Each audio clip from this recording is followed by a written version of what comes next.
இந்தியாவிற்கும் இந்த போருக்கும் எந்த சம்பந்தம் இல்லை என்றால் என்ன மைத்துக்கு உண்ணாவிரதம் அதிகாரத்தில் உட்கார்ந்தவனா அடுத்த அடி அங்கதான்டா பாய்வேன், அங்கதான் போவேன். விவசாயினா சீமான், சீமான்னா விவசாயி. அதுலயே உனக்கு குழப்பம் வரும்னு மூஞ்சியே என் மூஞ்சிதான். அது சீமா 2 விழுக்காடு, அரை விழுக்காடு, காவிழுக்காடு வச்சிருக்கவனுக்கு அத்தனை சீட்டு இத்தனை கோடிங்கும் போது 8.22 விழுக்காடு வச்சிருக்கவனுக்கு என்ன எம்புட்டு பேச்சிருப்பான். விடக்கூடாது என்பதற்காகத்தான் நீ என் கடவுச்சீட்டை முடக்கினாய். நமக்கு துரோகி யாரு எதிரி யாருன்னு தெரியும். ஆனால் எதிரியும் துரோகியும் விட ஆபத்தானவர்கள். அந்த துரோகியும் எதிரியும் தற்காத்து நிற்கிறான் பாரா, நம் இனம் சார்ந்தவன். அவன் தாண்டா பேராபத்தானவன்.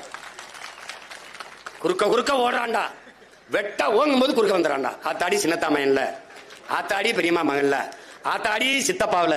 இதுலே தாண்டா நம்ம இது. இனிமே அந்த பாவம் பார்க்க கூடாதா, ஏறி அடிச்சிட வேண்டியதான். கொண்ட கொள்கைக்கு லட்சியத்திற்கு எதிராக பெத்த தாய் தந்தரே வந்தாலும் நமக்கு எதிரிதான். இங்கே போர், லட்சிய கூட்டத்திற்கும் ரசிகர் கூட்டத்திற்கும் இடையே போர், சண்டை.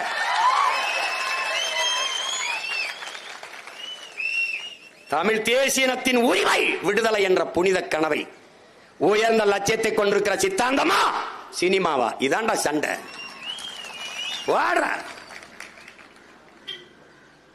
சாதாரண அரசியலாடா நம்ம எடுத்து வைக்கிற அரசியலை இந்த நாட்டில் எவனாவது எதிர்கொண்டு அண்ணாபுரங்கள் சும்மா என்ன சொல்லிட்டே இருக்க, நீயே பயந்துருவா. என்னையா இந்த வருத்து வராப்ல அப்படின்னு கொள்ள வெறியில் இருக்கேன் நான். தம்பி, எல்லா வேதனை மருந்துதான், சாதனை தான். இதைத்தான் அறிவாசான அம்பேத்கர் எல்லா துன்பப்பூட்டுக்கும் ஒரே சாவிதாண்டா ஆட்சி அதிகாரம். அதிகாரத்தை பிடி, பிறகு அடி. இதை உள்வாங்கிக் கொண்டு களத்தில் நிக்கணும். நம்ம நிலங்கெங்கும் புதகுழிதான், நிலமெங்கும் புதகுழிதான், நிலமெங்கும் எலும்பு கூடுகள் தான். ஆனால் இவர்களைப் போல நாம் விட்டு விட்டு போக முடியாது இல்லையா? இவர்களைப் போல மறந்து கடந்து நடந்து போக முடியாது இல்லையா? முடியாது இல்லையா?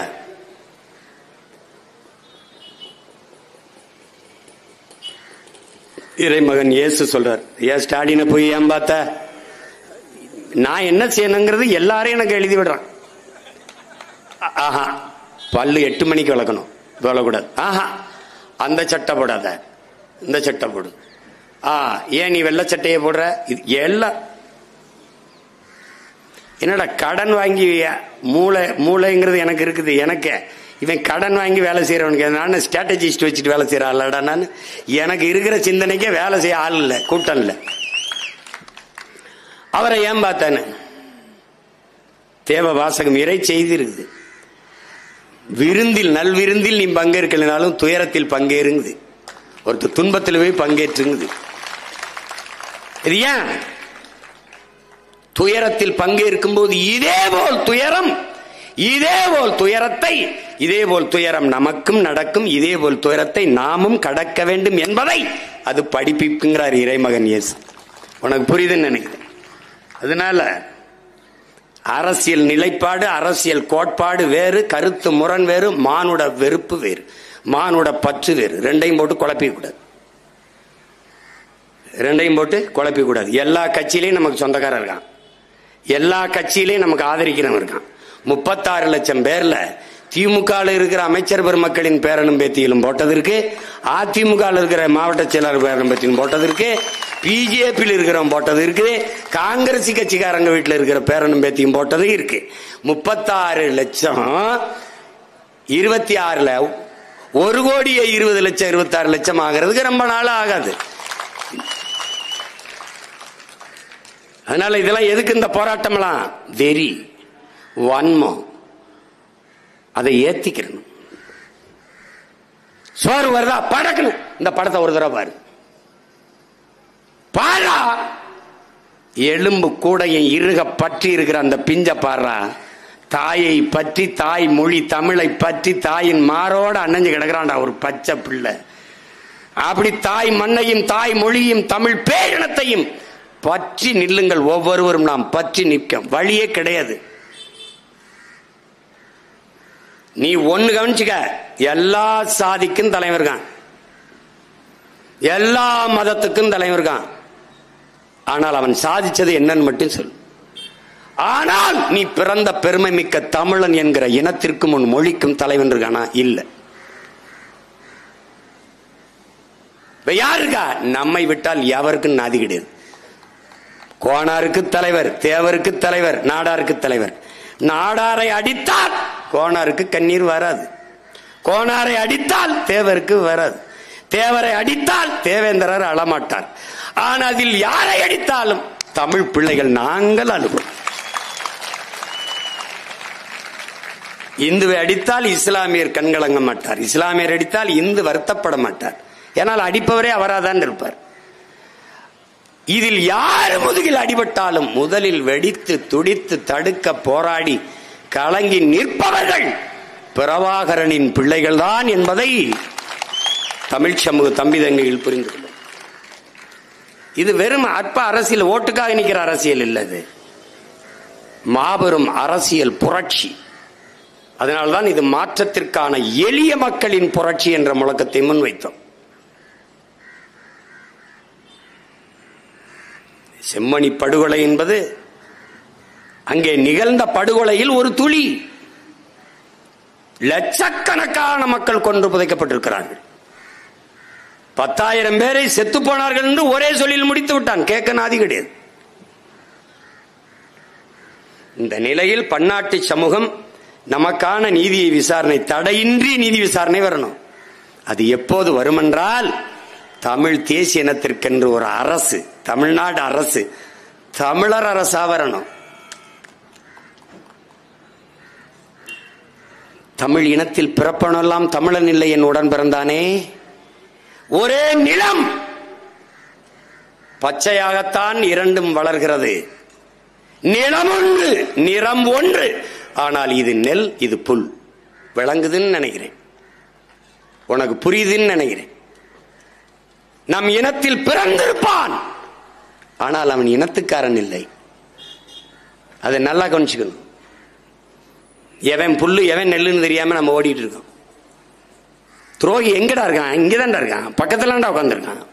எதிரி எப்பவும் தூரம் இருக்கான், துரோகி எப்பவும் பக்கத்தில் இருக்கான். தலைவன் என்ன சொல்றான்?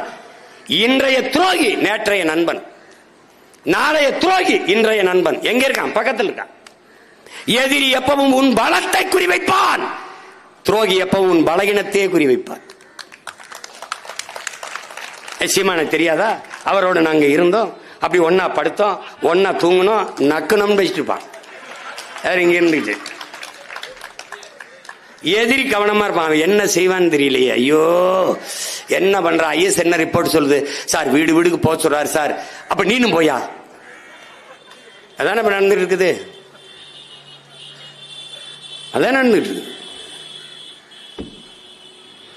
அறிவார்ந்த தமிழ் சமூகத்தின் பிள்ளைகள், இன உணர்வும் மான உணர்வும் கொண்ட பிள்ளைகள், இந்த தருணத்தை, இந்த வரலாற்று வாய்ப்பை என் தம்பி மருத்துவர் கார்த்தி சொன்னது மாதிரி, இது வரலாறு நமக்கு கையளித்திருக்கிற ஒரு அரிய வாய்ப்பு.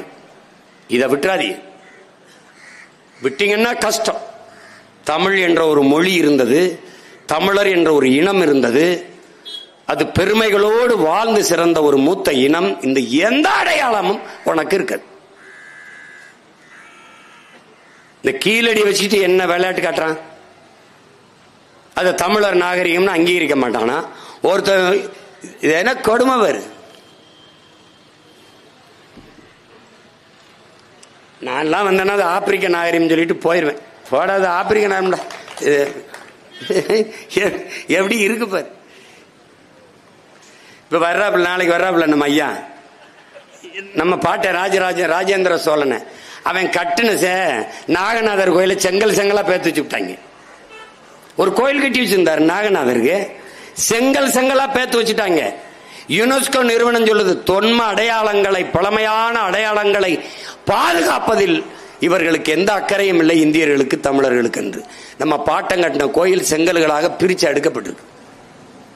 நாளைக்கு வந்து என்ன பேசுவார்? 1000வது ஆண்டுல இந்து எம்பரர் பப்ல, இந்து பேரரசன் ராஜராஜ சோழன், ராஜேந்திரன்லாம். அவன் காலத்துல இந்த நாடு ஏது? இந்தியான்னு ஒரு நாடு ஏது, இப்படி ஒரு சொல்லு ஏது, மதம் ஏது? அவன் சொல்லும் போதே முருகன் தமிழ் கடவுள். அப்ப சிவன், பெருமாள், திருமால் என்ன கடவுள்? ஏன் அந்த கேள்வி எழல? முருகன் தமிழ் கடவுள். சிவன் யார்? நீ வெங்கடாசலபதி சீனிவாசன் பேர் மாத்தனா வாழாயிருவர.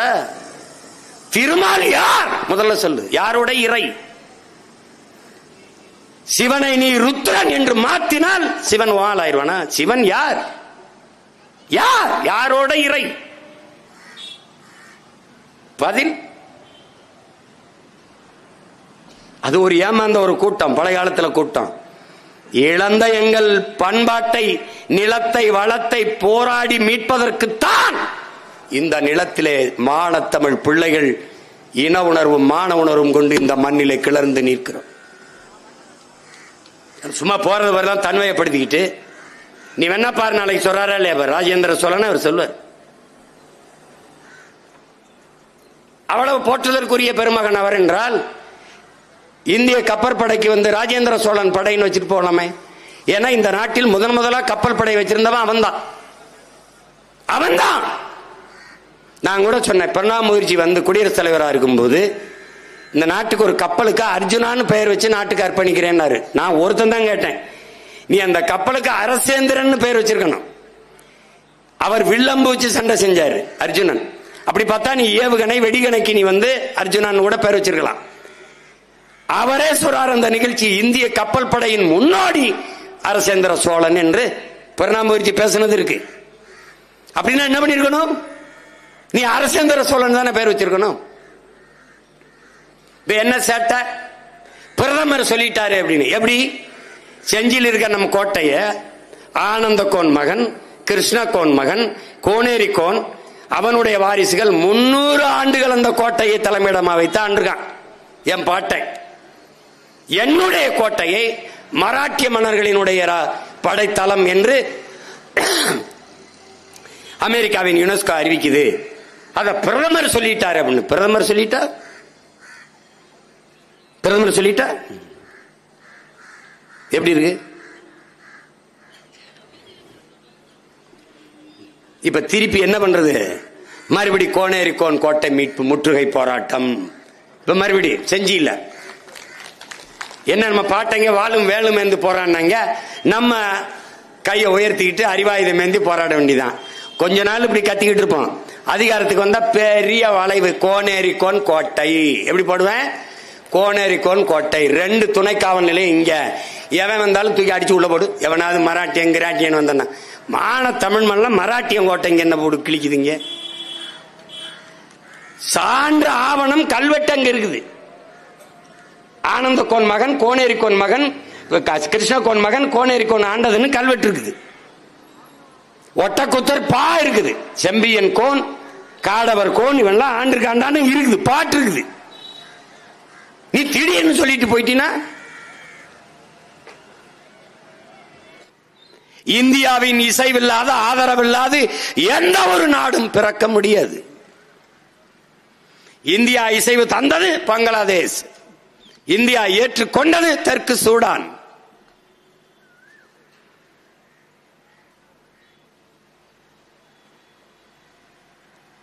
இந்தியா ஏற்றது, அதனால் இங்கே விடுதலைக்கான போர். இந்தியா எதிர்த்தது, அதனால் அழிப்பதற்கான போர் தான் நடந்தது. எந்த ஆயுதத்தை கொடுத்து விடுதலைக்காக போராட அனுமதிச்சதோ இந்தியா, அதே காரணத்தோடு அப்படியே களத்தில் நின்ற போராளிகளை எதிராக ஆயுதம் கொடுத்து அழித்து ஒழியுங்கள் என்று சொன்னதும் இந்தியா. ஒரே நாடு.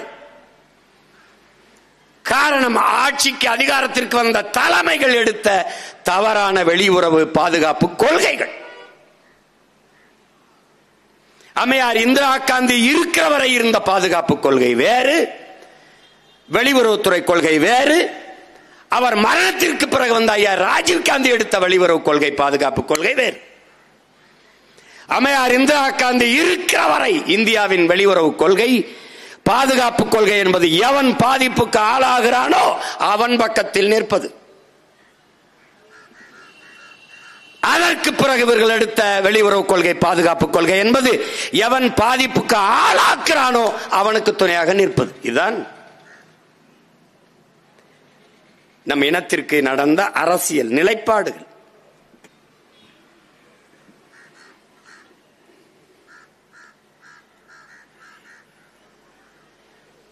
இதிலே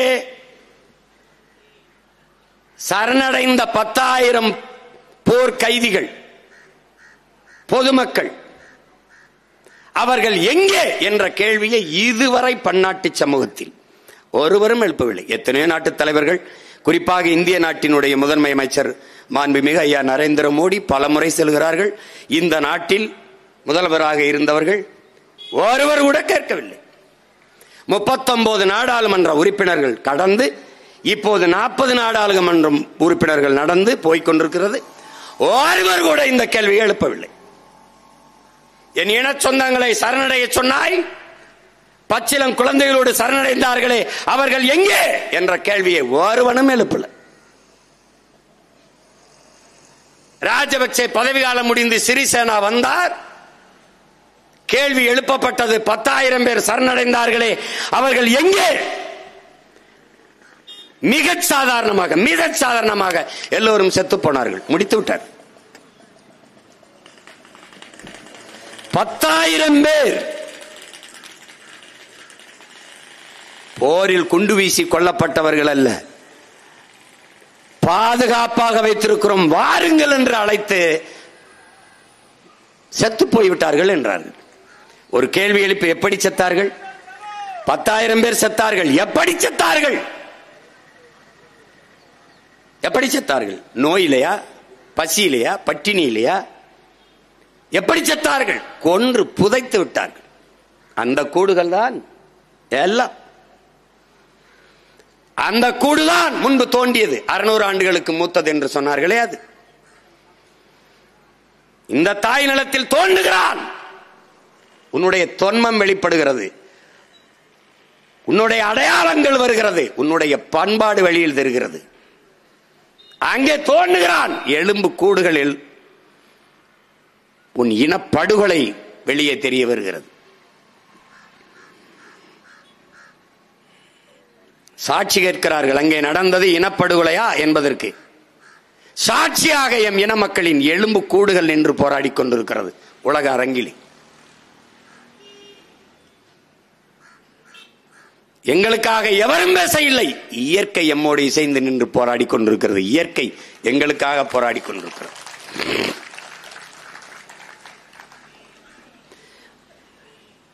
மானமிக்க தமிழ் பிள்ளைகள், மான தமிழச்சி பார்லே பால் குடித்த பிள்ளைகள், இன உணர்வும் மாணவனரும் கொண்ட தமிழ் பிள்ளைகள் கிளர்ந்து எழுந்து வருகிறோம்.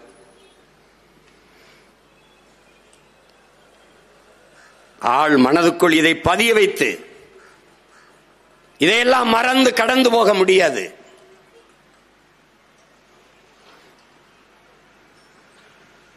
நம்ம என்ன சொல்வார்கள்? ஈழத்தை வைத்து அரசியல் செய்து பிழைக்கிறார்கள் என்பார். இவர்கள் இலவசத்தை வைத்து அரசியல் செய்து பிழைத்துக் கொண்டிருக்கிறார்கள். இதை அரசியல் என்று வேறு சொல்கிறார். இந்த அரிசி பருப்பு கொடுப்பது, 1500 கொடுப்பது, வேட்டி சேலை கொடுப்பது, மிக்சி கிரைண்டர் கொடுப்பது, தனக்கு வாக்களித்து அதிகார வலிமை எடுத்து ஆட்சி அதிகாரத்தில் உட்கார வைத்த மக்களை கையேந்தி பிச்சை எடுக்க வைப்பதற்கு பெயர் ஆட்சி, அந்த ஆட்சியை நிறுவுவதற்கு பெயர் அரசியல் என்று இன்றும் இந்த நிலத்தில் பேசிக்கொண்டு அலைகிறார்கள். அறிவார்ந்த தமிழ் சமூக தம்பிதங்கைகளே, கற்றறிந்த பெருமக்களே, உலகெங்கும் பரவி வாழக்கூடிய எண்ணின சொந்தங்களே, உலகிலே தோன்றிய ஒரு மூத்த இனம் தமிழர்கள் நாங்கள் பெருமை பேசுவோம் என்று எண்ணலாம். அமெரிக்க மொழியில் ஆய்வறிஞன் அலெக்ஸ் கொலியர் சொல்கிறான், ஆதியில் மனிதன் பேசிய முதன் மொழி தமிழ் என்று. அப்படி என்றால் முதல் மாந்தன் தமிழன். ஆதியிலே காடுகளில் வாழ்ந்த மனிதன் எழுப்பிய ஒலியிலே இருக்கிற ஒலி வடிவம் இன்றும் தமிழிலே இருக்கு. ஆ ஓ என்று தொலைதூரத்தில் இருக்கிற மனிதனை அழைக்கவன் எழுப்பிய ஒளி இன்று வரை தமிழிலே இருக்கிறது. ஆதி மொழி தமிழ். அவனவன் தாய்மொழி. எங்களுக்கு உலக மொழிகளின் தாய்மொழி தமிழ்.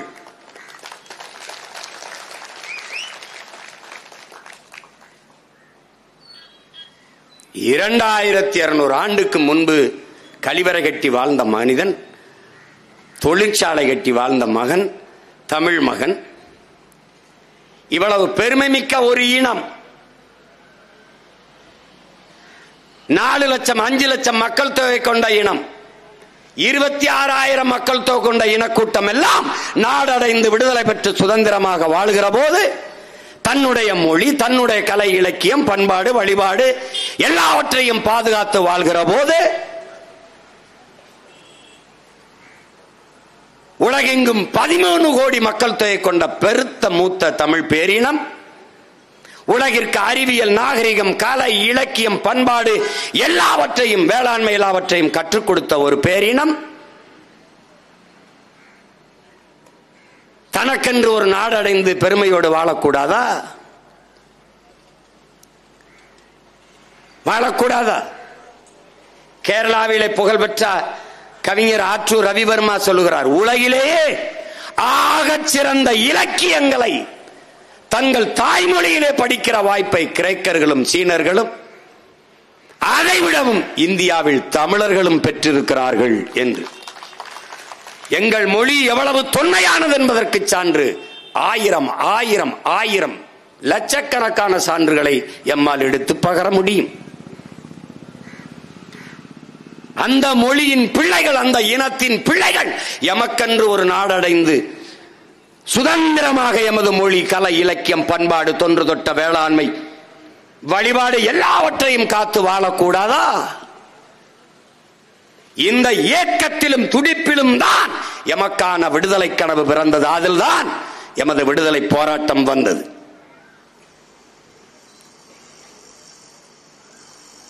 எங்களை ஒண்டி அண்டி பிழைக்க வந்த சிங்கனிடத்திலே அடிமைப்பட்டு வாழ்வதை விட விடுதலைக்காக போராடி சுதந்திரமாக சாவது மேலானது என்ற முடிவிலே அந்த களத்திலே விடுதலை போர் தொடங்கியது. அடிமை நிலையிலிருந்து வாழ்வதை விட அன்ன தமிழ் சமூக மக்கள் விடுதலை பெற்று வாழ்வோம், இல்லை என்றால் அந்த விடுதலைக்காக போராடி வீழ்வோம் என்ற முடிவிலே அங்கே ஒரு வீரஞ்செறிந்த விடுதலை போராட்டம் தொடங்கியது. ஒரு இனம் தன் மொழி காத்து, தன் இனம் காத்து, தன் நிலம் காத்து, வளம் காத்து, தன் கலை, இலக்கிய, பண்பாட்டை காத்து, தன் வழிபாட்டை காத்து, இவற்றையெல்லாம் பாதுகாத்து தனக்கென்று ஒரு நாடை அடைந்து வாழ்வதற்கான அரசியலை விட வேற ஏதாவது அரசியல் இருக்க முடியுமா என்பதை அறிவார்ந்த தமிழ் சமூக தம்பி தங்கைகள் சிந்தித்து பாருங்கள். எது அரசியல்? ஒரு இனம் தனது விடுதலைக்காக போராடுவதை விட அரசியல் உண்டா? பறிக்கப்பட்ட உரிமையை போராடி பெறுவதற்கு போராடுவதை விட அரசியல் உண்டா? அடிமை நிலையில் இருந்து உரிமை பெற்று மீள்வதற்கு, வாழ்வதற்கு போராடுவதை விட ஒரு ஆகச் சிறந்த அரசியல் உண்டா? எது அரசியல்? கண் முன்னே என் இனம் கொன்றொழிக்கப்படுகிறது அநீதியாக. அதை தடுக்க, காக்க போராடுவது, அதை விட அரசியல் வேற ஏதாவது உண்டா? கொன்றொழிக்கப்பட்ட எனது மக்களுக்கான நீதியை கேட்டு போராடுவதை விட புனிதமான ஆகச் சிறந்த அரசியல் ஒன்று இந்த உலகத்தில் உண்டா? எது அரசியல்?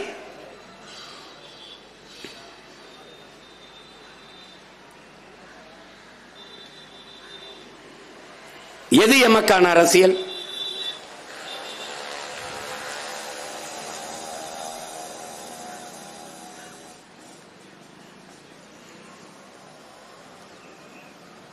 சொல்லி சொல்லி ஒரு குற்ற உணர்வை தள்ளி ஈழத்தை பேசுவார்கள், ஈழத்தையே பேசுவார்கள். இவர்களுக்கு இன்னும் ஈழம் ஒரு பிரச்சனை தான், ஈழ பிரச்சனை என்றுதான் பேசுவார்கள். ஈழம் நமக்கு பிரச்சனை அல்ல. ஈழம் நம் இனத்தின் விடுதலை, தமிழ் தேசிய இனத்தின் தாயகம், ஈழம் நமக்கான ஒரு கனவு என்பதை நீங்கள் புரிந்து கொள்ள வேண்டும். இவர்கள் என்ன பண்ணுவார்கள்? ஈழ பிரச்சனை, ஈழ பிரச்சனை, அதுவல்ல பிரச்சனை. கச்சத்தீவை எடுத்துக் கொடுத்தது பிரச்சனை, அதை திருப்பி எடுக்க வேண்டும் என்பது பிரச்சனை.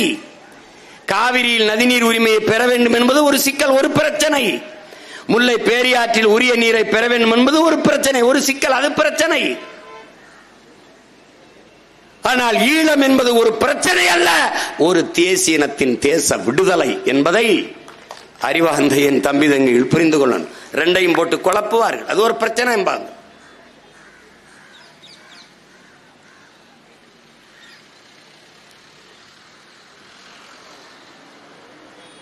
இன்னைக்கு பன்னாட்டு சமூகம் செம்மணி படுகொலைக்காக பேசாமல் போகலாம். ஆனால் தமிழ் தேசிய மக்களுக்கு என்று ஒரு வலிமையான அதிகாரம் வருகிற போது இந்த ஆவணங்களை நாங்கள் எடுத்துக்கொண்டு ஒவ்வொரு நாட்டு கதவையும், ஒவ்வொரு நாட்டு தலைவர்களையும் தட்டுவோம். ஒவ்வொரு நாட்டு தலைவர்களின் வீட்டு கதவையும் தட்டுவோம். எம் இனத்திற்கு இழைக்கப்பட்ட அநீதியை பாருங்கள், சான்று இதோ. அது இனப்படுகொலை, அது போர் குற்றம் அல்ல, அந்த போரே குற்றம். எந்த நாட்டில் சொந்த நாட்டு மக்களின் மீது ராணுவ தாக்குதல் நடத்தி அளிக்கப்பட்டிருக்கிறது? ஒரு நாட்டுக்கும் இன்னொரு நாட்டுக்கும் கூட நடக்கும் போது போரிலே பயன்படுத்தக்கூடாத ஆயுதங்களை எல்லாம் வைத்து எங்களை அழித்தது எப்படி? சொந்த நாட்டு மக்களின் மீது வான்வெளி தாக்குதல் எந்த நாட்டிலே நடத்தப்பட்டிருக்கிறது இலங்கையை தவிர? எந்த நாட்டில்? இதை எப்படி பன்னாட்டு சமூகம் அனுமதித்தீர்கள்? இந்திய பெருநாடு 8 கோடி மக்களை, இந்த நிலப்பரப்பெங்கும் 8 கோடி மக்களை தன்னகைத்து வைத்திருக்கிற பெருந்தேசம் எப்படி பேசாமல் இருந்தது? அந்த நாட்டை பேச வைக்காமல் இந்த ஆட்சியாளர்கள் என்ன பண்ணி கொண்டிருந்தார்கள்?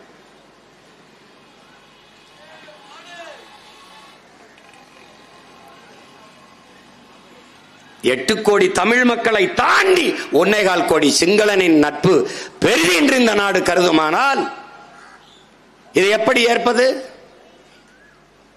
இந்த நாடு நாடாவதற்கு முன்பு இருந்தே நிலைத்து வாழக்கூடிய பூர்வீகுடி மக்கள், இந்த நாட்டுக்கு சொந்தமான மக்கள், இந்த நிலப்பரப்பு முழுதும் என்னது என்கிறார் அண்ணல் அம்பேத்கர். இந்த நாட்டின் விடுதலைக்காக செக்கிழுத்தவன் என் பாட்டன், தூக்கில் தொங்கியவன் என் மூதாதை, சிறைப்பட்டவன் வதைப்பட்டவன் என்னுடைய முன்னவர்கள். அப்படி என்ன பங்களிப்பை சிங்களன் செய்தான்? விடுதலை பெற்ற நாட்டிற்கு இன்று வரை வரி கட்டி வாக்கு செலுத்தி இந்த நாட்டின் சட்டத்திட்டம், இறையாண்மை, தேசிய ஒருமைப்பாடு எல்லாவற்றுக்கும் கட்டுப்பட்டு வாழ்கிற இனத்தின் மக்கள் நாங்கள். எங்களை தாண்டி சிங்கள நண்பனாக இருக்க காரணம் என்ன? எதன் பொருட்டு என் இனச்சாவை சகித்துக் கொண்டீர்கள்?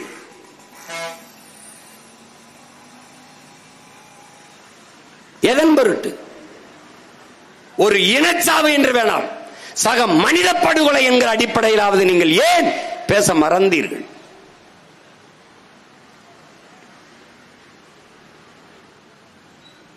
இப்போது இதை தோண்டி எடுக்கிற போது, சாட்சியங்கள் வெளிப்படுகிற போது இலங்கையின் தலைவர்கள் என்ன சொல்கிறார்கள்? அது ஏன் ராணுவ வீரர்களின் உடலாக இருக்கக்கூடாது என்று. இந்த சிறுவன் எந்த ராணுவத்தில் இணைந்தான்? அந்த தாய் கை குழந்தையோடு எந்த ராணுவத்தில் பணியாற்றினார்? எந்த ராணுவத்தில்? எந்த ராணுவ வீரன் பால் புட்டி வைத்திருந்தான்? எந்த ராணுவ வீரன் பைக்கூடோடு இருந்தான்? இதை ஏன் எந்த ஒரு தலைவனும் கேள்வி எழுப்புவதில்லை?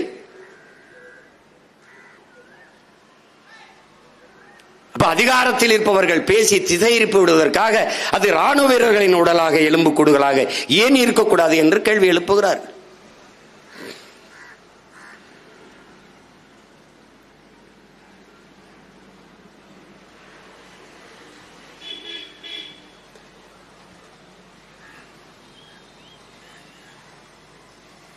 இப்படித்தான் உலக நாடுகள் எங்கும் போராடி போராடி விடுதலை பெற்றிருக்கிறார். இன்றைக்கு பாலஸ்தீனத்தை தனி நாடாக அங்கீகரிப்போம் என்று பிரான்ஸ் நாட்டின் அதிபர் இமானுவேல் மேக்ரான் சொல்றார். இன்னைக்கு நாங்கள் அதை தனி நாடாக அங்கீகரிப்போம் என்று. இதேபோல் ஒரு நாள் தனித்தமிழ் ஈழ நாட்டை நாங்கள் தனிநாடாக அங்கீகரிப்போம் என்று உலக நாட்டின் தலைவர்கள் சொல்லுகிற காலம் உருவாகும். இமானுவேல் மெக்ரன் போல இதே இமானுவேல் மெக்ரன் கூட நாளை சொல்லலாம், தமிழ் தேசிய இன மக்கள் எழுச்சியுற்று ஒன்றிணையும் போது உலகெங்கும் 140-150 நாடுகளில் நிறைந்து வாழ்கிறோம். நாங்கள் ஒரே குடையின் கீழ் ஒரு தாயின் பிள்ளைகள், தமிழ் தாயின் பிள்ளைகள் என்று ஒரே கொடியின் கீழ் ஒன்று திரள்கிற காலம் விரைவில் உருவாகும். அது உருவாகி விடக்கூடாது என்பதற்காகத்தான் நீ என் கடவுச்சீட்டை முடக்கினாய். ஆனால் எழுதி வைத்துக்கொள், இன்னும் 4-5 ஆண்டுகளில் ஒட்டுமொத்த தமிழ் பேரினத்தையும் ஒரே அரசியல் குடையின் கீழ் கட்டி எழுப்பல நீ பார்த்தேரு.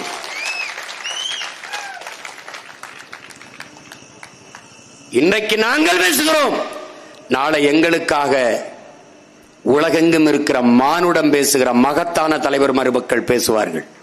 அதற்கான காலம் உருவாகும். அதற்கான காலம் உருவாகும். புரட்சியால் போராடி பூத்த பூமிகள் எத்தனையோ இருக்கிறது. அதன் தலைவர்களுக்கு எங்களுக்கு இழைக்கப்பட்ட அநீதி கொடுமைகள் போய் சேரவில்லை, சேர்க்கவில்லை. அதுதான் சிக்கல். சேர இந்த ஆட்சியாளர்கள் விடவில்லை, அதுதான் கொடுமை. எங்களுக்காக யார் பேசியிருக்க வேண்டும்? உலக நாடுகளுக்கு இந்தியாவில் யார் பேசவில்லை என்றாலும் தமிழ்நாடு பேசியிருக்க வேண்டும், பேசவில்லை. உலகில் எந்த நாடு பேசவில்லை என்றாலும் இந்தியா பேசியிருக்க வேண்டும், பேசவில்லை. அதனால் எந்த நாடும் பேசவில்லை, அவ்வளவுதான்.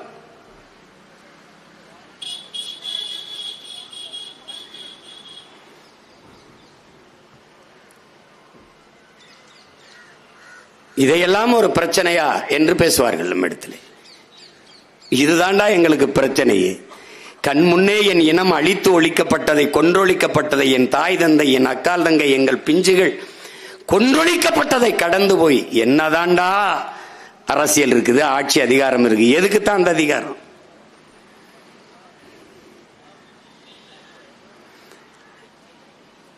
எங்களுடைய இறுதி இலக்கே பூமி பந்தில் எங்களுக்கென்று ஒரு தேசத்தை படைப்பதுதான். அதற்கான பயணம்தான் இது. தமிழ் தேச மக்களுக்கென்று, தமிழ் தேசிய மக்களுக்கென்று ஒரு அதிகாரத்தை படைப்பது, அந்த அதிகாரத்தை கொண்டு அவர்களுக்கென்று தேசம் படைப்பது, இதுதான் எங்கள் கனவு. இங்கே பேசிய தம்பிகள் கூட குறிப்பிட்டார், தம்பி ஹுமாயூன் கூட குறிப்பிட்டார், இது நமக்கான நாடு அல்ல, நம்மை பற்றி இது கவலைப்படாது என்பதற்கு பல உதாரணங்களை, காரணங்களை சொல்ல முடியும். திபெத்தியனுக்கும் இந்த நிலத்திற்கும் இந்திய நாட்டிற்கும் என்ன தொடர்பு இருக்கிறது? தலாய் லாமாவை பத்திரமாக பாதுகாக்கிற இந்தியா ஏன் தலைவரை கொல்ல வேண்டும் என்று துடித்தது? திபெத்தியர்களுக்கு குடியுரிமை கொடுத்து பாதுகாப்பாக விளையாட்டு திடல், வணிக வளாகம், திரையரங்குகள், கல்லூரிகள், பள்ளிகளெல்லாம் கட்டி கொடுத்து படிக்க பாதுகாக்கிற இந்த அரசு ஏன் தமிழீழ மண்ணிலிருந்து வந்த நம் இரத்த சொந்தங்களை ஏன் இன்னும் எதிரிகளாக வைத்திருக்கிறது? 35 ஆண்டுகளை தொட்டு ஒரு தலைமுறை தாண்டி வாழுகிற தமிழ் சொந்தங்களை ஏன் இன்னும் எதிரிகளாக, அகதிகளாகவே வைத்திருக்கிறது? அறிவார்ந்த தமிழ் சமூக மக்களே, என்னிலும் இளைய என் தம்பி தங்கையிலே, எங்களுக்கும் அவர்களுக்கும் எந்த தொடர்பும் இல்லாத Malaysia, Singapore, Australia, Denmark, Norway, Sweden, New Zealand, France, Germany, Britain, America, உலகில் எல்லா நாடுகளும் எங்களை தன்னாட்டு குடிமக்களாக ஏற்றுக்கொண்டு குடியுரிமை கொடுக்கிற போது இந்த நாடு ஏற்க மறுப்பது ஏன்? கொடுக்க மறுப்பது ஏன்? அயர்லாந்திலே என் தம்பி திருக்குமரன் இருக்கிறான், அவனுடைய மகன் குரு அயர்லாந்து நாட்டிற்கு டென்னிஸ் ஆடுகிறான். அவன் டென்னிஸ் ஆடுவதற்கு அந்த நாட்டின் பிரதமர் வாழ்த்து கடிதம் எழுதுகிறார்.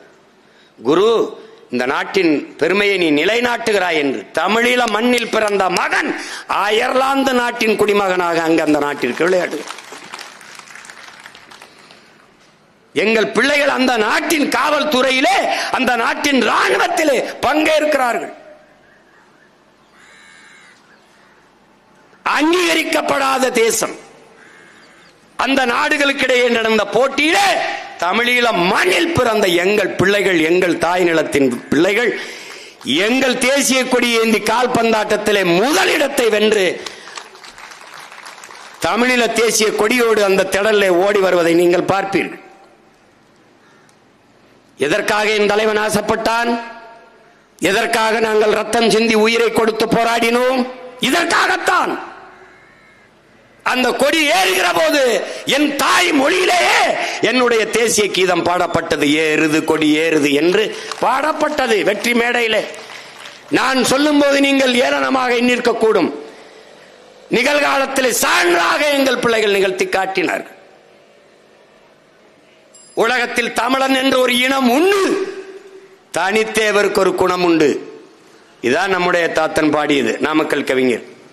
ஆனால் மானமும் வீரமும் அவனுக்கு உயிர் என்று காட்டியவன் நம் உயிர் தலைவன் மேதகவே பிரபாகரன் அவர்கள். அதை தமிழ் பேரினம் ஒன்று இருக்குது, இது ஒரு மொழி இருக்குது என்று உலக நாடுகளில் இருக்கிற அறிஞர்கள் பிள்ளைகள் எல்லாம் பேசுகிறார்கள். உலகில் ஏன்ஷியன்ட் லாங்குவேஜ் என்றால் தமிழ் என்று பேசுகிறார்கள். பிற மொழி பிள்ளைகள் பேசுகிறார்கள்.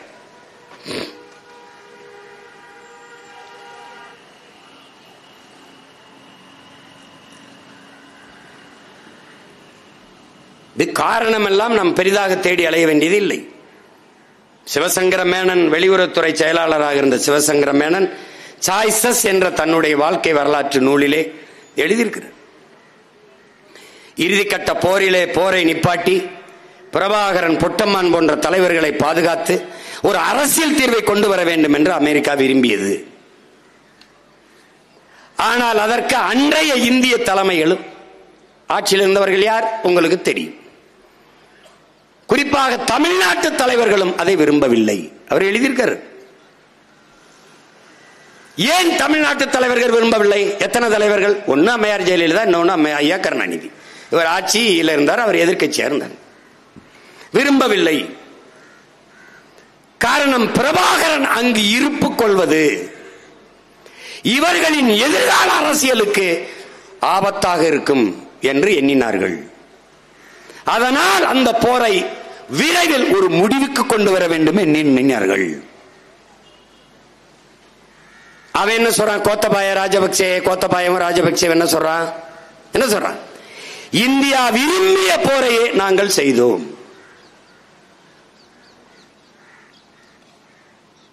அதானே?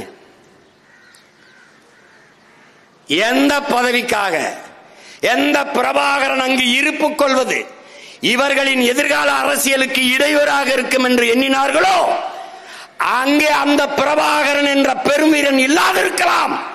இந்த நிலத்திலே அவன் மகன், அவன் உடன் பிறந்தார்கள் இருக்கிற வரை இந்த நிலத்திலே உன் அரசியலுக்கு நீ இன்னைக்கு ஆடலாம். 26க்கு பிறகு ஆட்டம் எப்படி எங்க ஆட்டம் ஆரம்பிக்குது நீ பாரு. 26க்கு பிறகு என்ன காரணத்திற்காக அந்த இடத்திலே என் தலைவன் இருப்பு கூடாது என்று கருதினீர்களோ, ஒரு நெருப்பை அணைத்து உலகெங்கும் பல கோடிக்கணக்கான நெருப்பை நீ பற்ற வைத்து விட்டாய். நீ நினைக்கிற நெருப்பை குப்பையை போட்டு மூடிடலாம்னு.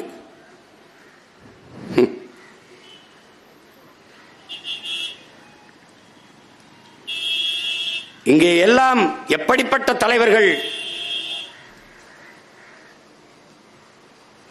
ஈழத்தை பேசுகிறவர்கள் கருணாநிதிக்கு எதிராக கொண்டாந்து நிறுத்துவார்கள். இந்தியாவை, காங்கிரஸை விமர்சிப்பார்கள். இந்தியாவிற்கும் இந்த போருக்கும் என்ன சம்பந்தம் கேட்பது யார்? உங்களுக்கே தெரியும். இந்தியாவிற்கும் இந்த போருக்கும் எந்த சம்பந்தம் இல்லை என்றால் என்ன மயத்துக்கு உண்ணாவிரதம் உண்டா? என்ன மயத்துக்கு உண்ணாவிரதம் உண்டா? எதுக்காக உண்ணாவிரதம் உண்டா? எதற்காக? யாரிடத்திலே முறையிட்டு போரை நிப்பாட்ட உண்ணாவிரதம்? இந்தியாவுக்கு எதுக்கும் சம்பந்தம் இல்லையே. உண்ணாவிரத்தை முடித்து போகும்போது போர் நின்று விட்டது. யார் சொன்னது? பிரணாப் முகர்ஜி. அப்ப பிரணாப் முகர்ஜி சொன்னா போர் நிக்குது. அப்ப எப்படி சொன்னீங்க? உண்ணாவிரதம் எதற்காக இருந்தீர்கள்? சாகும் வரை உண்ணாவிரதம். யாரிடத்திலே கோரிக்கை வைத்து? கருணாநிதிக்கும் போருக்கும் சம்பந்தம் இல்ல, இந்தியாவுக்கும் போருக்கும் சம்பந்தம் இல்ல. அப்ப என்ன பொழுதுபோகலைன்னு உண்ணாவிரதம் இருந்தீங்களா? எதுக்கு உண்ணாவிரதம் இருந்தீங்க? காங்கிரஸை வேரோடும் வேரடி மண்ணோடும் ஒழிப்போம், இனி ஒட்டுமில்லை உறவுமில்லை என்று பேசியது யார்? இப்ப ஒட்டிக்கொண்டு உரசிக்கொண்டு நிற்பது யார்? யார்? ஈழத்தை பேசிங்கன்னா எல்லாவற்றையும் கருணாநிதிக்கு எதிராக கொண்டாந்து நிறுத்துவார்கள். எப்படின்னா எப்படி? மழை விட்டாலும் தூவானம் விடாது என்று சொன்னது யார்? பிரணாப் முகர்ஜி சொல்லிவிட்டார் போர் நின்று விட்டது என்றால் அப்ப பிரணாப் முகர்ஜி சொன்னால் போர் நிக்குது. பிரணாப் முகர்ஜிக்கும் போருக்கு என்ன சம்பந்தம்? இந்தியாவுக்கும் போருக்குமே சம்பந்தம் இல்லைன்னா பிரணாப் முகர்ஜி பேச்ச ஏன் கேட்கணும்? இல்ல என்ன கொண்டு இருந்தது பாரு. போர் நின்றுச்சுன்னு உண்ணாவிரத்தை முடிஞ்சு வந்த பதுங்கு குளிக்கல பங்கருக்குள்ள இருந்த 200-300 பேர் வெளியேறிட்டான். ஏன் நடந்தது? என் தமிழ் மீது, என் தாய் மீது, என் தலைவன் மீது சத்தியமா நடந்தது. போர் நின்றுச்சுங்கிறாரு பங்கருக்குள்ள இருந்தவன் பதுங்குழியில இருந்து வெளியில வந்துட்டான். 200 பேர் 300 பேர் மொத்தமா குண்டை போட்டு கொண்டு விட்டான். இதான் நடந்துச்சு. பச்சை படுகொலை பண்ண படுபாதகர்கள் இவர்கள். அவருக்கு எதிராக திருப்பி விடுவார்கள். இதைவிட கொடுமை. ஈழத்தை பேசிங்க என்ன போது? ஈழத்தமிழர்களுக்கு ஓட்டா இருக்குது. அப்ப இதுக்கு முன்னாடி பேசினீர்கள், அப்போது ஈழத்தமிழர்களுக்கு ஓட்டா இருந்தது. ஏன் பேசுனீங்க? ஏன்? அங்க என் தலைவன் இருந்தான். அந்த விடுதலை போராட்டம் எழுச்சியா இருந்தது. அப்போது அதை பேச வேண்டிய தேவை இந்த நிலத்தில் உங்களுக்கு இருந்தது. இப்போ ஈழத்தமிழனுக்கு ஓட்டா இருக்குது. எங்களுக்கு வேண்டியது ஈழத்தமிழன் ஓட்டல்ல, அவனுக்கு ஓட்டு இல்ல, அது எங்கள் உரிமை. அந்த தாயக விடுதலை என்பது ஈழத்தில் வாழ்ந்த தமிழனுக்கான விடுதலை அல்ல, உலகெங்கும் பரவி வாழக்கூடிய 13 கோடி தமிழ் தேசிய மக்களின் தேச விடுதலை. அது தெரியாதா உங்களுக்கு? ஈழம் எங்களுக்கு வாக்கா, ஈழம் எங்களுக்கு ஓட்டா, எங்கள் உரிமை. ஈழம் என்பது 3 எழுத்து சொல்லல்ல, எம் உயிர், எம் மூச்சு. 50,000 ஆண்டுகளுக்கு மூத்த தமிழ் தேசிய பேரினத்தின் விடுதலை என்கிற பெரும் கனவு. அத போய் பேசி என்ன ஆகுது? வேணாம். ஈழத்தை பேசுவான், பிரபாகரனை பேசுவான், தமிழர் என்று பேசுவான். அதனால சீமானுக்கு ஓட்டு போடக்கூடாது என்றால் அந்த நிலையை பெருமையோடு இந்த மகன் இந்த நிலத்தில் எதிர்கொள்வேன்.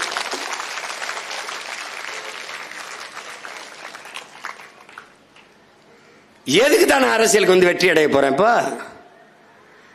வெற்றி அடைஞ்சு என்ன செய்ய போறேன்?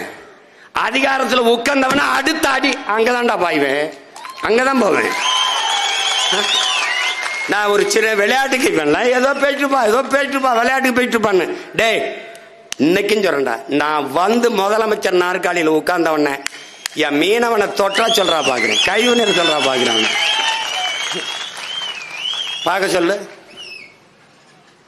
இவர் எப்படிங்க வெல்லுவாரு?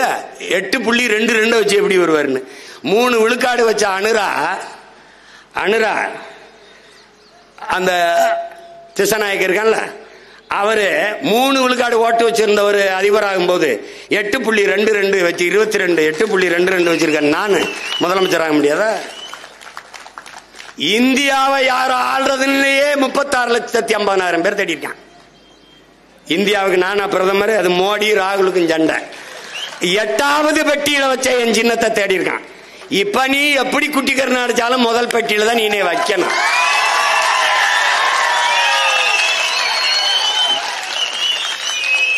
விவசாயினா சீமான், சீமான்னா விவசாயி. அதுலயும் உனக்கு குழப்பம் வரும்னு மூஞ்சியே ஏன் மூஞ்சிதான் அது சீமான போட்டுருவான். நீ ஒன்னும் பண்ண முடியாது. என்ன வேண்டுட்டேன், உங்களை கொன்றுட்டேன், கதை முடிஞ்சு. இந்த லஞ்சம் வாங்குறது, ஊழல் செய்யறது, மழையை குடையிறது, மண்ணல்றது, இன்னது செய்வேன்னு தெரியாது பாத்துக்க. இதே மாதிரி என் பிள்ளைகளை எப்படி மூடி போச்சிருக்கான் பாரு, இதே மாதிரி நீ தோண்டின குழியில போட்டு மூடிடுவேன். அதே பொக்குழி, அதே குழி, அவ்வளவுதான். நீ அதுக்கு பின்னாடி பாருங்க இந்த அக்கிரமம் சொல்லிட்டு தானே செய்யறேன்.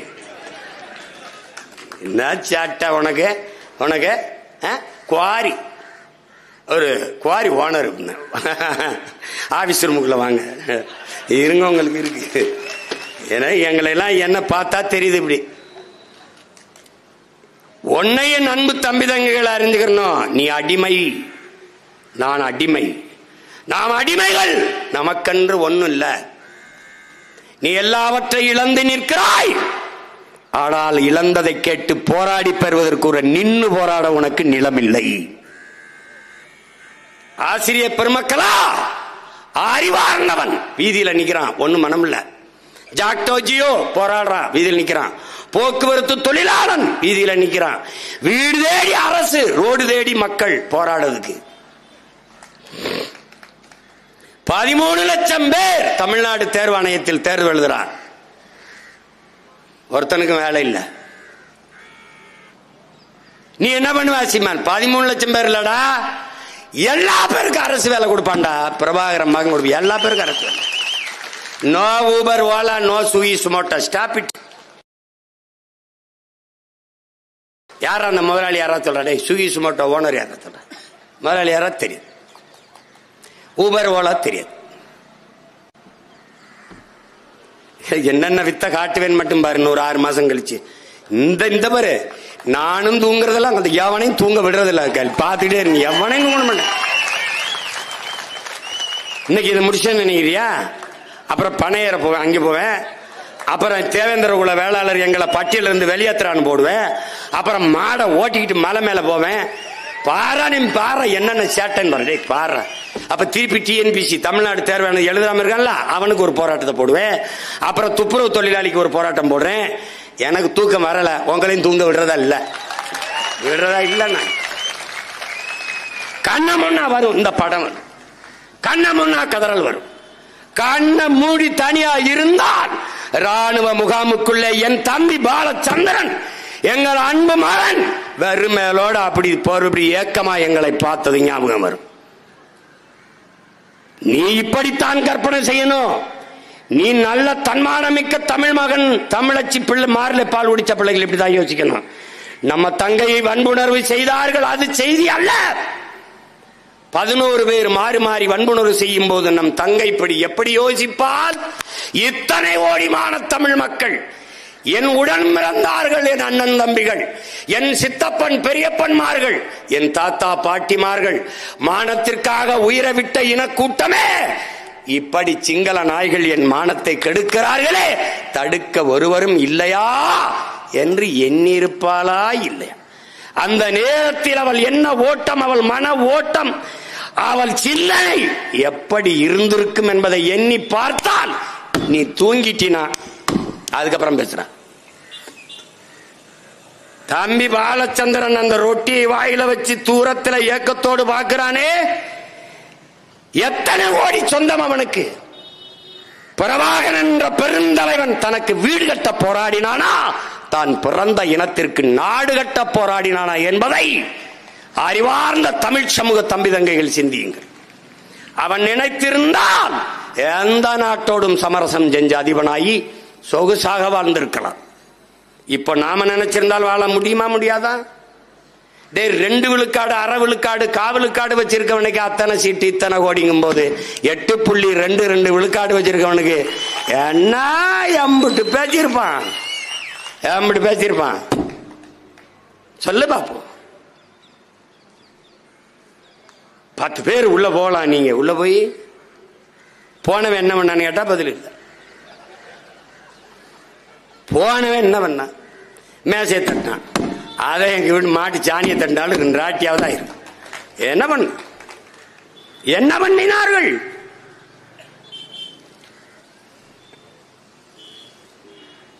இவர்கள் பேசுவதை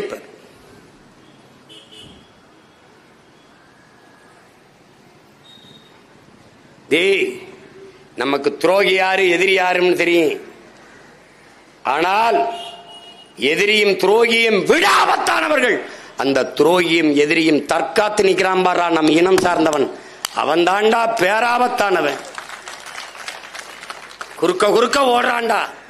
வெட்டா ஓங்கும் போது குறுக்க வந்துறான்டா. ஆத்தாடி சின்னத்தா மகன்ல, ஆத்தாடி பெரியம்மா மகன்ல, ஆத்தாடி சித்தப்பாவில, இதுலே தாண்டா நம்ம இது. இனிமே அந்த பாவம் பார்க்க கூடாதரா, ஏறி அடிச்சிட வேண்டியதான். கொண்ட கொள்கைக்கு லட்சியத்திற்கு எதிராக பெத்த தாய் தந்தரே வந்தாலும் நமக்கு எதிரிதான். இங்கே போர், லட்சிய கூட்டத்திற்கும் ரசிகர் கூட்டத்திற்கும் இடையே போர், சண்டை.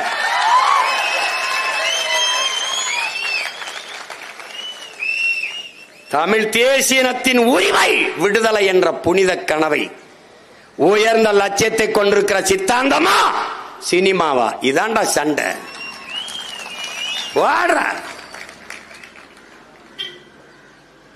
சாதாரண அரசியலாடா நம்ம எடுத்து வைக்கிற அரசியலை இந்த நாட்டில் எவனாவது எதிர்கொண்டு அப்புறங்கள் சும்மா என்ன சொல்லிட்டே இருக்க, நீயே பயந்துருவா என்னையா இந்த வருத்து வராப்ல அப்படின்னு கொள்ள வெறியில் இருக்கேன் நான். தம்பி, எல்லா வேதனைக்கும் ஒரே மருந்துதான் சாதனை தான். இதைத்தான் அறிவாசான அம்பேத்கர் எல்லா துன்பப்பூட்டுக்கும் ஒரே சாவிதாண்டா ஆட்சி அதிகாரம். அதிகாரத்தை பிடி, பிறகு அடி. இதை உள்வாங்கிக் கொண்டு களத்தில் நிக்கணும். நம்ம நிலங்கெங்கும் புதகுழிதான், நிலமெங்கும் புதகுழிதான், நிலமெங்கும் எலும்பு கூடுகள் தான். ஆனால் இவர்களைப் போல நாம் விட்டு விட்டு போக முடியாது இல்லையா? இவர்களைப் போல மறந்து கடந்து நடந்து போக முடியாது இல்லையா? முடியாது இல்லையா?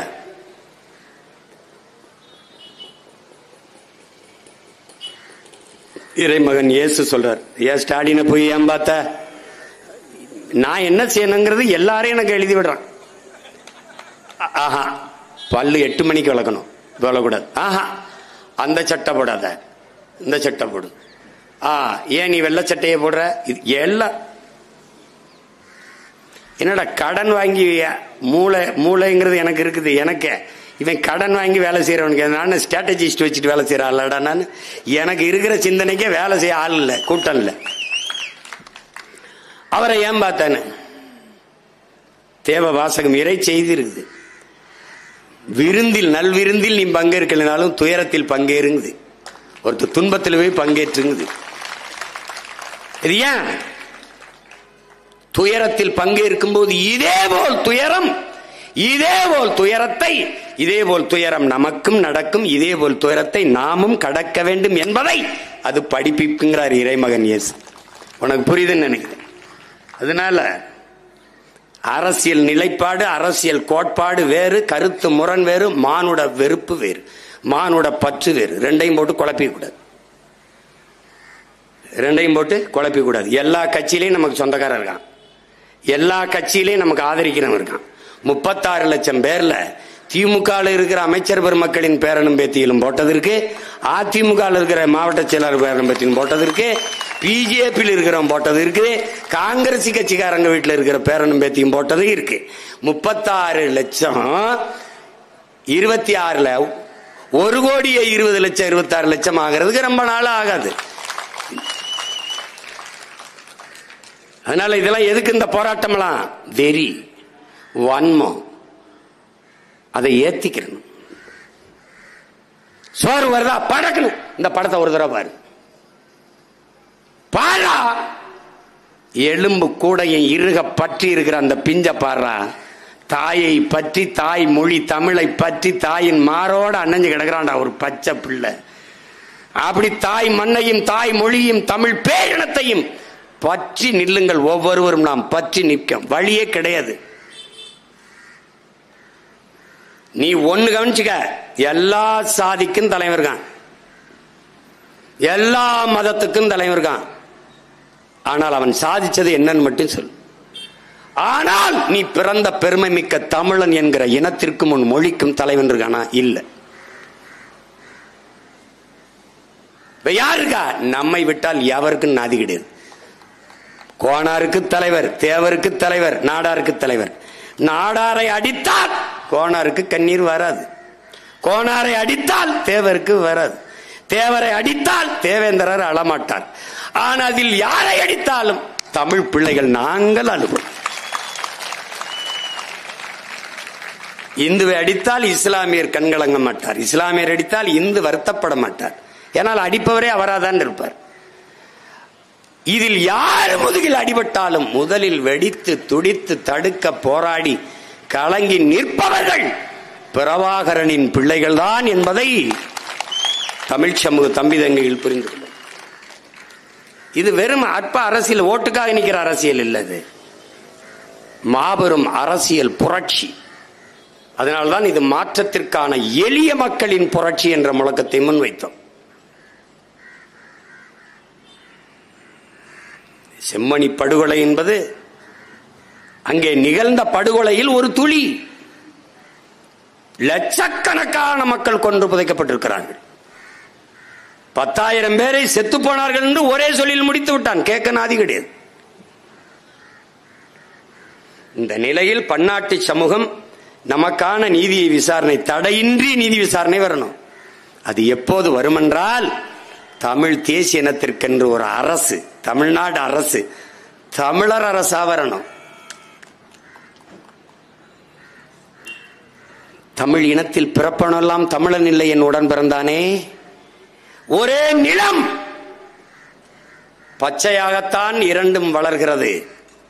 நிலம் ஒன்று, நிறம் ஒன்று, ஆனால் இது நெல், இது புல். விளங்குதுன்னு நினைக்கிறேன், உனக்கு புரியுதுன்னு நினைக்கிறேன். நம் இனத்தில் பிறந்திருப்பான், ஆனால் அவன் இனத்துக்காரன் இல்லை. அதை நல்லா கவனிச்சுக்கணும். எவன் புல்லு எவன் நெல்லுன்னு தெரியாம நம்ம ஓடிட்டு இருக்கோம். துரோகி எங்கடா இருக்கான்? இங்கதான்டா இருக்கான், பக்கத்துல உட்காந்துருக்கான். எதிரி எப்பவும் தூரம் இருக்கான், துரோகி எப்பவும் பக்கத்தில் இருக்கான். தலைவன் என்ன சொல்றான்? இன்றைய துரோகி நேற்றைய நண்பன், நாளைய துரோகி இன்றைய நண்பன். எங்க இருக்கான்? பக்கத்தில் இருக்கான். எதிரி எப்பவும் உன் பலத்தை குறிவைப்பான், துரோகி எப்பவும் உன் பலகீனத்தையே குறிவைப்பான். சீமான தெரியாதா? அவரோட நாங்க இருந்தோம், அப்படி ஒன்னா படுத்தோம், ஒன்னா தூங்கணும், நக்கணும்னு வச்சுட்டு இருப்பான். இங்க இருந்துச்சு எதிரி கவனமா இருப்பான். அவன் என்ன செய்வான்னு தெரியலையே. ஐயோ என்ன பண்ற? ஐஎஸ் என்ன ரிப்போர்ட் சொல்லுது சார்? வீடு வீடுக்கு போக சொல்றாரு சார். அப்ப நீனும் போயா? அதான நடந்துட்டு இருக்குது, அதான் நடந்துட்டு இருக்குது. அறிவார்ந்த தமிழ் சமூகத்தின் பிள்ளைகள், இன உணர்வும் மான உணர்வும் கொண்ட பிள்ளைகள் இந்த தருணத்தை, இந்த வரலாற்று வாய்ப்பை என் தம்பி மருத்துவர் கார்த்தி சொன்னது மாதிரி, இது வரலாறு நமக்கு கையளித்திருக்கிற ஒரு அரிய வாய்ப்பு. இதை விட்டுறாதீங்க. விட்டீங்கன்னா கஷ்டம். தமிழ் என்ற ஒரு மொழி இருந்தது, தமிழர் என்ற ஒரு இனம் இருந்தது. அது பெருமைகளோடு வாழ்ந்து சிறந்த ஒரு மூத்த இனம். இந்த எந்த அடையாளமும் உனக்கு இருக்காது. இந்த கீழடி வச்சுட்டு என்ன விளையாட்டு காட்டுறான்? அது தமிழர் நாகரிகம்னு அங்கீகரிக்க மாட்டானா? ஒருத்தர் இது என்ன கொடுமை வேறு. நான்லாம் வந்தேன்னா அது ஆப்பிரிக்க நாகரிகம் சொல்லிட்டு போயிடுவேன். போடாது ஆப்பிரிக்க நாகரிகம் எப்படி இருக்கு பாரு. இப்ப வர்றாப்புல, நாளைக்கு வர்றாப்புல நம்ம ஐயா, நம்ம பாட்ட ராஜேந்திர சோழனை, அவன் கட்டுன நாகநாதர் கோயில செங்கல் செங்கலா பேத்து வச்சு விட்டாங்க. ஒரு கோயில் கட்டி வச்சிருந்தாரு நாகநாதருக்கு, செங்கல் செங்கலா பேத்து வச்சுட்டாங்க. யுனெஸ்கோ நிறுவனம் சொல்லுது, தொன்ம அடையாளங்களை, பழமையான அடையாளங்களை பாதுகாப்பதில் இவர்களுக்கு எந்த அக்கறையும் இல்லை, இந்தியர்களுக்கு தமிழர்களுக்கு என்று. நம்ம பாட்டம் கட்டின கோயில் செங்கல்களாக பிரிச்சு அடுக்கப்பட்டிருக்கு. நாளைக்கு வந்து என்ன பேசுவார்? 1000வது ஆண்டுல இந்து எம்பரன் பப்ல, இந்து பேரரசன் ராஜராஜ சோழன், ராஜேந்திரன்லாம். அவன் காலத்துல இந்த நாடு ஏது, இந்தியான்னு ஒரு நாடு ஏது, இப்படி ஒரு சொல்லு ஏது, மதம் ஏது? அவன் சொல்லும் போதே முருகன் தமிழ் கடவுள். அப்ப சிவன், பெருமாள், திருமால் என்ன கடவுள்? ஏன் அந்த கேள்வி எழல? முருகன் தமிழ் கடவுள். சிவன் யார்? நீ வெங்கடாசலபதி சீனிவாசன் பேர் மாத்தனா வாழாயிருவர. திருமால் யார்? முதல்ல சொல்லு, யாரோட இறை? சிவனை நீ ருத்ரன் என்று மாத்தினால் சிவன் வாழாயிருவானா? சிவன் யார்? யாரோட இறை? பதில் அது ஒரு ஏமாந்த ஒரு கூட்டம், பழைய காலத்துல கூட்டம். இழந்த எங்கள் பண்பாட்டை, நிலத்தை, வளத்தை போராடி மீட்பதற்குத்தான் இந்த நிலத்திலே மானத்தமிழ் பிள்ளைகள் இன உணர்வும் மான உணர்வும் கொண்டு இந்த மண்ணிலே கிளர்ந்து நிற்கிறோம். சும்மா போறது வரலாம் தன்மையப்படுத்திக்கிட்டு நீ வேணா பாரு, நாளைக்கு சொல்றாரா இல்லையா ராஜேந்திர சோழன் அவர் சொல்வார். அவ்வளவு போற்றுதற்குரிய பெருமகன் அவர் என்றால் இந்திய கப்பற்படைக்கு வந்து ராஜேந்திர சோழன் படைன்னு வச்சுட்டு போகலாமே. ஏன்னா இந்த நாட்டில் முதலா கப்பல் படை வச்சிருந்தவன் அவன்தான். நான் கூட சொன்னேன், பிரணாப் முகர்ஜி வந்து குடியரசுத் தலைவராக இருக்கும்போது இந்த நாட்டுக்கு ஒரு கப்பலுக்கு அர்ஜுனான்னு பெயர் வச்சு நாட்டுக்கு அர்ப்பணிக்கிறேன்னாரு. நான் ஒருத்தன் தான் கேட்டேன், நீ அந்த கப்பலுக்கு அரசேந்திரன் பெயர் வச்சிருக்கணும். அவர் வில்லம்பு வச்சு சண்டை செஞ்சாரு அர்ஜுனன். அப்படி பார்த்தா நீ ஏவுகணை வெடிகணைக்கு நீ வந்து அர்ஜுனன் கூட பெயர் வச்சிருக்கலாம்.